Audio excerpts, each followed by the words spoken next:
Hey everybody, it's Georgia Rose from Zencuda, and hope you've been watching my podcast on Monday nights at 7 o'clock on all social media and YouTube called The Soul Space. But today I want to talk a little bit about the Pisces full moon eclipse coming in, which is actually happening for us here where I live on the East Coast on Sunday, September 7th. Could be happening the day before a little bit for some of you who are in other countries, so check your time for this. But this Pisces eclipse, full moon, is probably one of the most potent and important energies that we have of the year, and maybe even going into 2026. And that is because it's really an awakening for all of us, but it's also bringing us deeply into some of the things that have been maybe painful in our life or some of the regressions that we've had before we get the reward, which will come probably sometime around the next eclipse, which is the September 22nd eclipse. But today, let's talk about the full moon in Pisces. It's a lunar eclipse, which means that the sun and the moon are opposite each other. We have a sun right now in Virgo. The full moon in Pisces takes place at 15 degrees of Pisces. That's where the moon is in the chart. So the driving energy of this eclipse and this full moon is Pisces energy. And what is Pisces energy? Well, everything in the world is energy, right? So whatever is the defining and the ruling factor of this full moon eclipse is going to be the energy that we really want to talk about and want to understand. So Pisces is the last sign of the zodiac. Traditionally, it's the 12th house, but that doesn't mean it's that in your chart. It could be any house in your chart. So I'll show you the symbol in a little while of what you want to look for. We're going to look at a chart in a minute.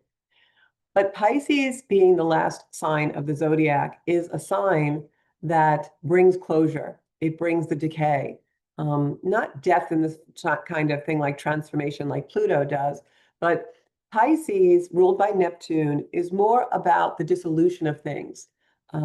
It's the dissolving of things, like the saying from dust to dust, right? When we die, our body, our material lives disappear, they dissolve, but our soul lives on. And Pisces is that decay of the material. It is the decaying of things that aren't good for us, no longer work for us. Like the cliche says, not of service to you anymore, right? So Pisces will dissolve those things, but before they dissolve, they don't just go poof. We see the decay. And a lot of times that decaying is painful or it's nostalgic or it can bring about feelings of, I don't want to lose this thing because I'm going to feel out of bounds and not structured or not grounded without it. And that's exactly the Pisces energy. It makes us feel like, well, I have no boundary. I'm out of bounds. Where have I been taken to? Kind of an energy.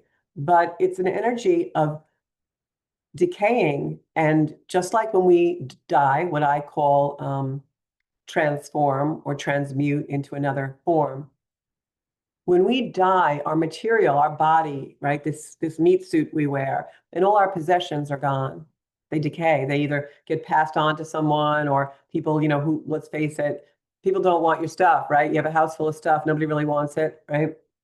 So what happens is the ultimate energy of Pisces in that decay, in that dissolving of the material world, is bringing us back to source. Just like dust to dust, we return to source. We return to the energy of ultimate creation, of ultimate oneness. And that is Pisces energy. But the journey to getting there means releasing things, means letting go of attachments that we have in our lives. It means letting go of the things that we really believe are our sacred things and that are our security. And when we finally release them, we have the ability to be whole in the oneness of the energy of our soul and who we really are, in connection with the creator and the source that made us, whatever that belief system is for you. So Pisces energy can be a very harsh energy sometimes to go through. It's not easy to watch things decay and dissolve. It's not easy if you've ever watched a loved one pass away or a relationship maybe pass away and it's expired. It's past its life expectancy. It no longer has material to it. So Pisces is believing in the unseen. It's leaving the material world and reaching out into infinite possibilities that stretch far beyond what we currently believe in. And sometimes that means acceptance and it means understanding where we are really meant to be in our lives, in touch with that source energy, that oneness of creation and who we really are on a most spiritual level, on a most connected level of that source of energy that actually created us. That's Pisces energy. But the way Pisces energy comes into our life and demonstrates this is by decaying and slowly taking away the structures and the material things in our life and bringing us into that ethereal, boundless energy where our boundaries are all dissolved. So in an energy like this, sometimes you'll find that boundaries come up as issues for you. Where in my life have I felt unbound? Where in my life have my boundaries not been respected? Where in my life do I need to set boundaries in order to return to my own source of authenticity and the soul energy that is truly my being? It's not about the car, the house, or the relationship. There's a connection with who we really are and who, after everything in this life decays and dissolves, we go on to be. And that's the soul. So Pisces is truly about the soul connection and the soul energy and the oneness of us all being connected in that very thing, right? No one gets out of this experiment alive, so to speak, but our soul lives on. That's my belief, and that's also the belief of evolutionary astrology, which I practice and teach in these videos.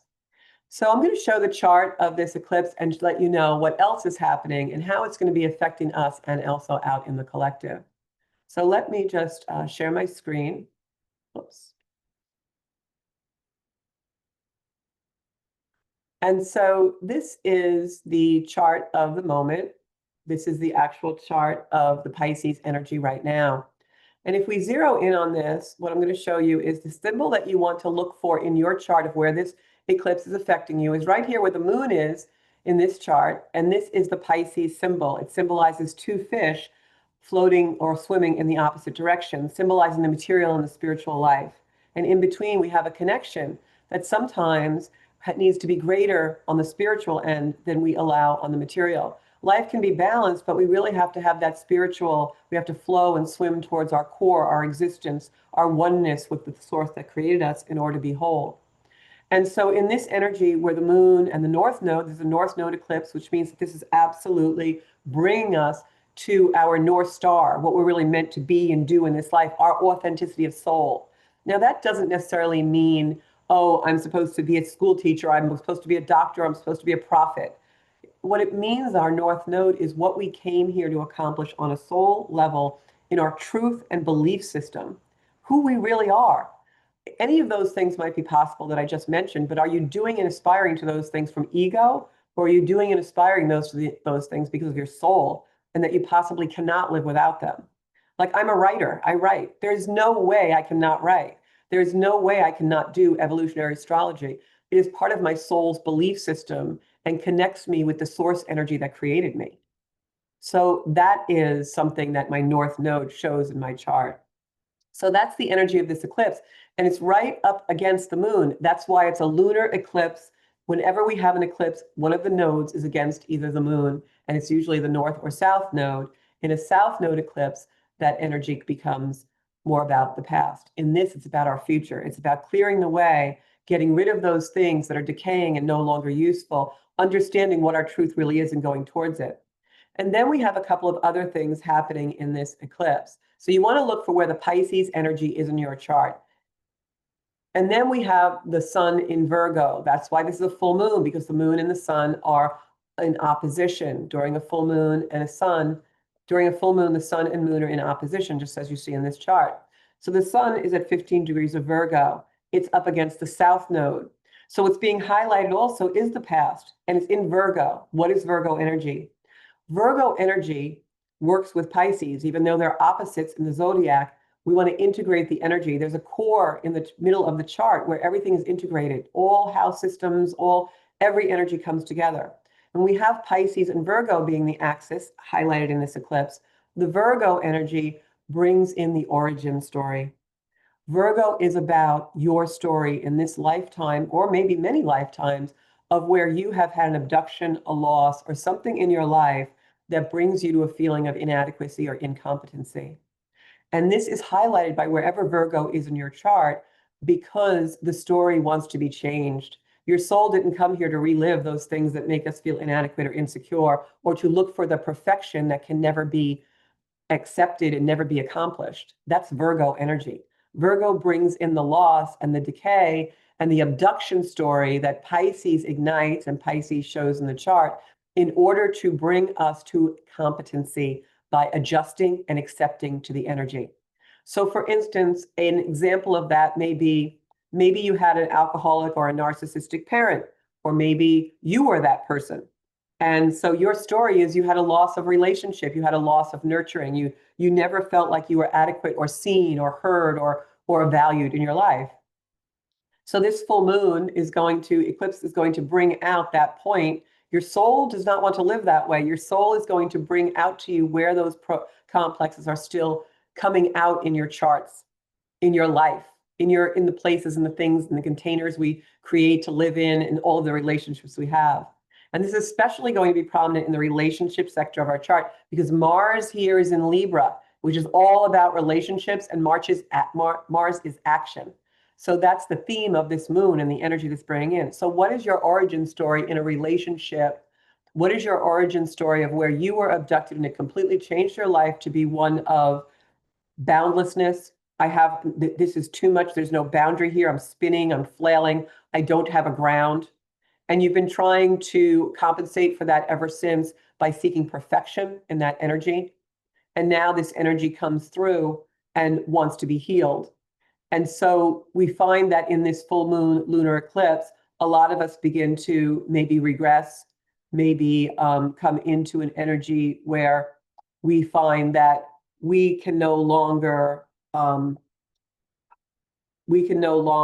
be in an energy that we once lived in. That this is an energy of finding that we can no longer.